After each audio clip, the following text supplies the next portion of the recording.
বন্ধুরা, আজকে আমি দেখাবো কোয়ার্টারলি হিসাবে অর্থাৎ 3 মাসের রোড ট্যাক্স কমার্শিয়াল গাড়ির জন্য কিভাবে বাড়িতে বসে পেমেন্ট করবেন এবং রিসিভ কপি কিভাবে ডাউনলোড করবেন তার স্টেপ বাই স্টেপ প্রসেস।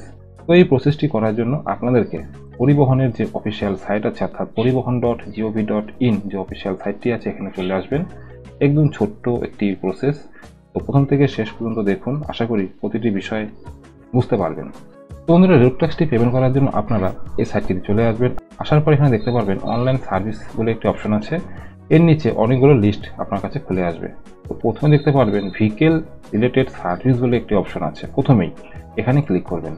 এখানে ক্লিক করার পর আপনার কাছে এই পেজটি আসবে। এখান থেকে আপনি আপনার স্টেট নিয়ে নেবেন। যেহেতু আমরা ওয়েস্ট বেঙ্গলে বসবাস করছি, এখান থেকে আমরা ওয়েস্ট বেঙ্গলটি নিয়ে নেব। ওয়েস্ট বেঙ্গলটি নিয়ে নেওয়ার পর আপনাদের কাছে এই পেজটি আসবে। এখানে দেখতে পারবেন choose option to avail service, দুটি অপশন আছে। প্রথম অপশনটি নিয়ে নেবেন, ভেহিকেল রেজিস্ট্রেশন নাম্বার। এখানে ক্লিক করবেন। এখানে ক্লিক করলেই দেখতে পারবেন এই ঘরটি খুলে যাবে। এন্টার রেজিস্ট্রেশন নাম্বার, এখানে আপনার গাড়ির নাম্বারটি ফিল করবেন। ফিল করে আই অ্যাকসেপ্ট যে অপশনটি আছে এখানে টিক বক্সে টিক করে প্রসিড অপশনে ক্লিক করবেন। প্রসিড অপশনে ক্লিক করার পর আপনার কাছে এই পেজটি আসবে। আপনি এখান থেকে আবারও প্রসিড অপশনে ক্লিক করবেন।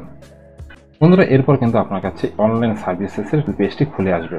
এখান থেকে দেখতে পাবেন প্রথমে একটি অপশন আছে পে ইউর ট্যাক্স।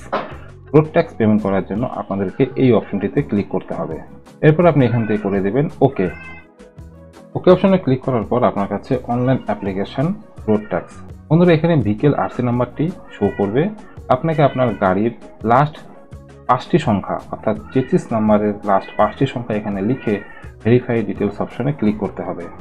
ভেরিফাই অপশনটিতে ক্লিক করার পর আপনার কাছে কিন্তু মেন পেজ খুলে চলে আসবে। এখানে লেটেস্ট ট্যাক্স ডিটেলস শো করবে। ট্যাক্স আপ টু অর্থাৎ আপনার রোড ট্যাক্সটি কতদিন অবধি আছে এখানে আপনার ডেট দেখতে পারবেন। যেমন এই গাড়িটির 25 তারিখে শেষ হয়ে যাবে। আর যে অ্যামাউন্টটি পেড করতে হবে সেটি হলো এখানে দেখতে পাচ্ছেন, এখানে কিন্তু শো করছে। অর্থাৎ এই অ্যামাউন্টটি এবং এর সাথে সামান্য কিছু চার্জ যুক্ত হয়ে আমাদেরকে রোড ট্যাক্সটি পেমেন্ট করতে হবে। এরপরে আছে হলো পারমিট ডিটেলস। যদি আপনার গাড়িতে পারমিট থেকে থাকে তাহলে তার ডিটেলস এখানে শো করবে। যেমন এই গাড়িতে অর্ডিনারি সার্ভিসের পারমিট নেওয়া আছে, তার জন্য কিন্তু এখানে এর ডিটেলস শো করবে। বন্ধুরা, পেজটিকে একটু উপর দিকে উঠালে এখানে কিন্তু আছে হলো ট্যাক্স ডিটেলস। এখান থেকে কিন্তু আপনার মেন কাজটি করতে হবে। তো আমি যেহেতু আমার কমার্শিয়াল গাড়িতে কোয়ার্টারলি হিসাবে ট্যাক্স পেমেন্ট করব, তো এখানে দেখতে পাচ্ছেন লেখা আছে এমভি ট্যাক্স। এখানে যদি ক্লিক করি দেখতে পাবেন লেখা আসবে কোয়ার্টারলি। তো এর যে প্রিমিয়াম অর্থাৎ দেখতে পাচ্ছেন 25 তারিখে আমার এই ট্যাক্সটি শেষ হয়ে যাবে। 26 তারিখ থেকে এটি শুরু হবে 3 মাসের জন্য, অর্থাৎ সেপ্টেম্বর অবধি এর ট্যাক্স দেওয়া হবে। তার অ্যামাউন্ট কিন্তু এখানে শো করবে। যদি আপনার ক্ষেত্রে ট্যাক্স ডেট পার হয়ে যাওয়ার পরে পেমেন্ট করেন সেক্ষেত্রে কিন্তু আপনার এখানে পেনাল্টি এবং ইন্টারেস্ট যুক্ত হয়ে যাবে। চেষ্টা করবেন আপনার ডেট শেষ হওয়ার আগেই আপনার ট্যাক্সটি পেমেন্ট করতে। তো প্রথমে কি আছে, এমপি ট্যাক্স, এটি নিয়ে নিয়েছি। এরপরে আছে টিডাব্লিউ ওয়েলফেয়ার সেচ, এখান থেকে আমরা আবারও কোয়ার্টারলি অপশনটি নিয়ে নেব।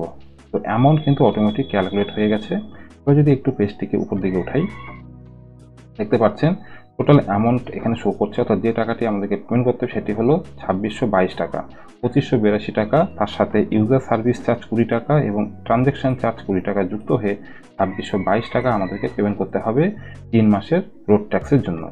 পেমেন্টটি করার জন্য পেমেন্ট অপশনটি আছে, এখানে ক্লিক করতে হবে। বন্ধুরা, এরপর কিন্তু আপনার কাছে কনফার্ম ট্যাক্স ডিটেলস অপশনটি শো করবে। দেখতে পাচ্ছেন এখানে একটি টিক বক্স দেওয়ার জায়গা আছে। এখানে টিক বক্সে ক্লিক করে কনফার্ম পেমেন্ট অপশনে ক্লিক করতে হবে। তো বন্ধুরা, গ্রিপসের মাধ্যমে পেমেন্ট করার যে প্রসেস সেটি হয়তো আপনারা প্রত্যেকেই জানেন। তো এখানে নতুন করে বলার কিছু নেই। তো পরপর যে স্টেপগুলো করছি একটু দেখে নেবেন। এখান থেকে আপনার গ্রিপস পোর্টালটি নিয়ে নেবেন। এখান থেকে আই অ্যাকসেপ্ট অপশন, তারপরে কন্টিনিউ। এরপর পেমেন্টটি শো করবে, এটিকে আমরা করে দেবো ভেরিফাই করার পরে করে দেবো নেক্সট করার পর এখান থেকে পেমেন্ট মোড এসবিআই ইপে, এখান থেকে পে থ্রু গেটওয়ে ব্যাংক, এরপরে করে দেবো নেক্সট। এরপরে পেমেন্টটি শো করবে, আবার এখান থেকে পে নাও অপশনে ক্লিক করব। বন্ধুরা, এরপর কিন্তু আমাদের কাছে পেমেন্ট অপশনটি অর্থাৎ পেমেন্ট করার যে প্রসেস সেটি খুলে আসবে। অর্থাৎ এখানে কিন্তু পেমেন্ট ডিটেলস অনেকগুলো অপশন আছে। Debit card, credit card, SBI corporate credit card, internet banking, UPI wallet এবং কি আপনি স্টেট ব্যাংকের নিয়ারেস্ট ব্রাঞ্চে গিয়েও এই চালানটি জমা করতে পারেন। তো আমি এখান থেকে ইউপিআইয়ের মাধ্যমেই করব। যেহেতু আমরা অনলাইনের মাধ্যমে ট্যাক্সটি পেমেন্ট করব তার জন্য ইউপিআই অপশনটি নিয়ে নেব। নিয়ে নেওয়ার পরে এখানে দুটি অপশন আছে, ইউপিআই কিউআর এই অপশনটি নেব। এখান থেকে পে নাও অপশনে ক্লিক করব। তো বন্ধুরা দেখতে পাচ্ছেন এখানে কিন্তু এসবিআই ইপে এর একটি স্ক্যানার খুলে গেছে। এটি স্ক্যান করে আমরা পেমেন্টটি করে দেবো। তো বন্ধুরা পেমেন্টটি কিন্তু হয়ে গেছে, দেখতে পাচ্ছেন এখানে ফিডব্যাক চলে এসেছে এবং তার সাথে আমরা এই পেজটিকে যদি কেটে দিই, কেটে দেওয়ার পর কিন্তু আমাদের কাছে ট্যাক্স রিসিপ্ট কপি অটোমেটিক চলে আসবে। তো এটিকে প্রিন্ট আউট করে আপনাদের কাছে রেখে দেবেন, অথবা যদি আপনারা কাস্টমারের পেমেন্ট করে থাকেন তাহলে কাস্টমারকে এটি প্রিন্ট করে দিয়ে দেবেন। এবং আপনারা যদি এম পরিবহনে একবার স্ট্যাটাস চেক করে দেখেন, তো এই আপডেটটি কিন্তু সাথে সাথে হয়ে যায়, অর্থাৎ রোড ট্যাক্সের পেমেন্ট আপনি কিন্তু এম পরিবহনে ইনস্ট্যান্ট আপডেট হয়ে যায়। তো আশা করি বন্ধুরা আপনারা বুঝতে পারলেন কিভাবে কমার্শিয়াল গাড়ির কোয়ার্টারলি ট্যাক্স পেমেন্টটি করবেন এবং পেমেন্টটি করার পর রিসিপ্ট কপি কীভাবে পাবেন। যদি এই আপডেটটি আপনাদের ভালো লেগে থাকে তো একটি লাইক করবেন, চ্যানেলে প্রথম হলে সাবস্ক্রাইব এবং প্রচুর পরিমাণে শেয়ার করবেন। দেখা হচ্ছে পরে আরেকটি নতুন আপডেট নিয়ে, ততক্ষণের জন্য বাই।